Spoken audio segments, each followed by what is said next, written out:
perbekalan atau belum selesai kuliahnya, fa'alaihi bisawmi.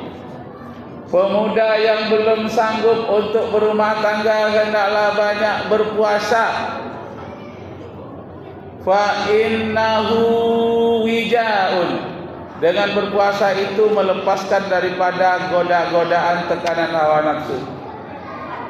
Jadi fa'alaikumussyam, hendaklah kamu banyak melaksanakan puasa selain dari puasa Ramadan.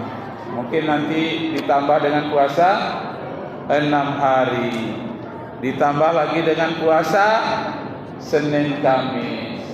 Dan di Jawa saya lihat banyak yang melakukan puasa Daud, puasanya Nabi Daud.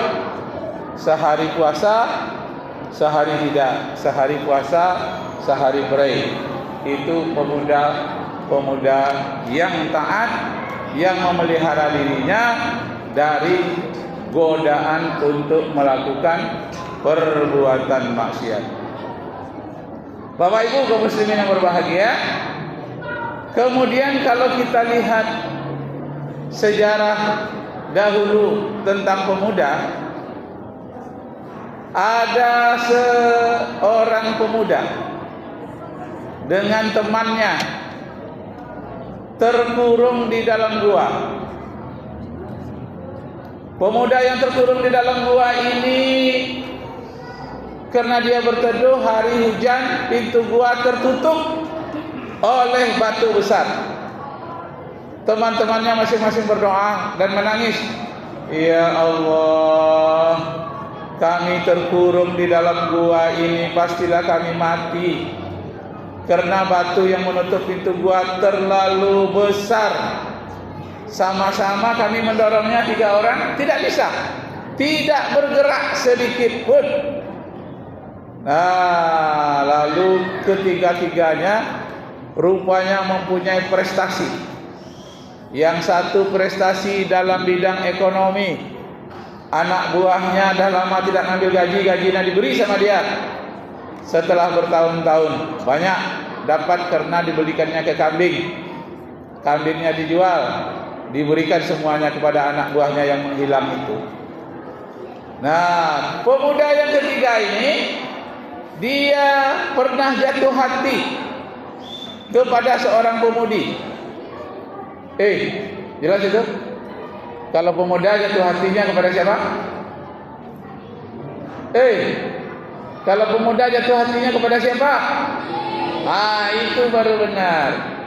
Dia pernah jatuh hati kepada seorang pemudi. Pemudi pun jatuh hati juga kepada dia. Sama-sama jatuh hati. Entah bagaimana, pada suatu saat dia bertemu di tempat yang sepi, dia berdua saja. Tak ada orang yang melihat. Waktu itulah katanya saya teringat akan Allah Subhanahu wa taala. Lalu saya takut kepada Allah. Saya menyelamatkan diri saya. Ya Allah, seandainya perjuangan saya melawan keinginan saya pada waktu itu suatu kebaikan bagi saya, suatu prestasi bagi saya, ya Allah, sampaikanlah niatku, hajatku pada hari ini supaya batu besar itu bisa kami lewati. Tidak pun batu itu semuanya jatuh ke jurang, tempat kami bisa lewat saja jadilah ya Allah.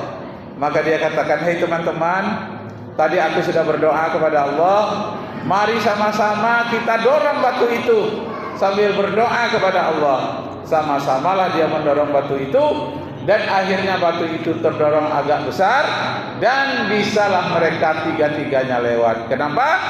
Karena di dalamnya ada seorang pemuda yang mampu mengendalikan dirinya. Suatu prestasi yang dia rasakan bisa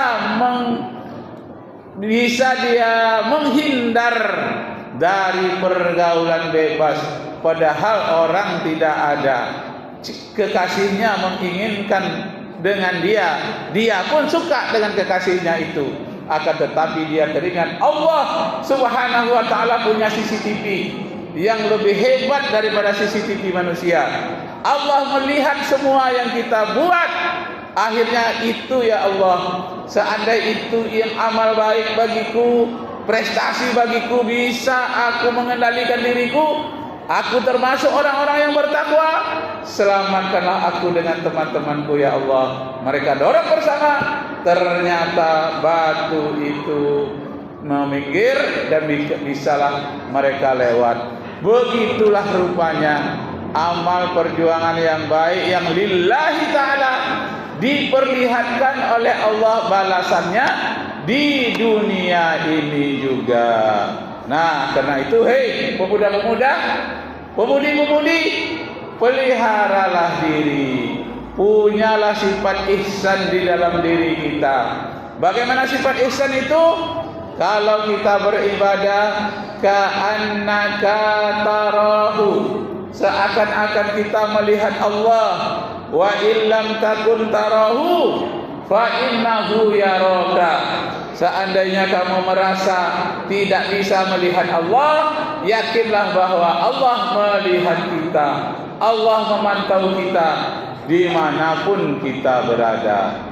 Nah, kalaulah seandainya Direktur Pertamina yang banyak korupsi sampai hampir 1.000 triliun, 198 triliun kali 5 tahun, kemudian ada yang lain-lain lagi hampir 1.000 triliun. Seandainya dia merasa dia diteropong oleh Allah, merasa diawasi oleh Allah, takkan berani dia menekan tanda tangan pada kwitansi yang bohong-bohongan, dengan laporan yang bohong-bohongan, minyak yang tidak asli dikatakannya asli, dikirimnya kepada masyarakat ternyata itu juga, hanya warnanya saja yang dia ubah. Seandainya dia tahu dia sedang dipantau oleh Allah, dia tidak akan berani berbohong.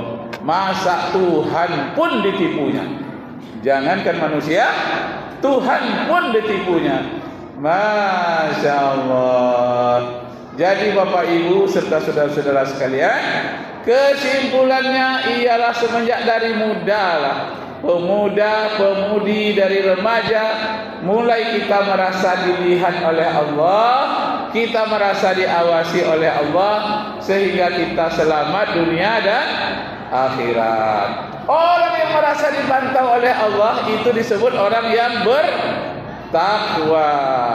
Bertakwa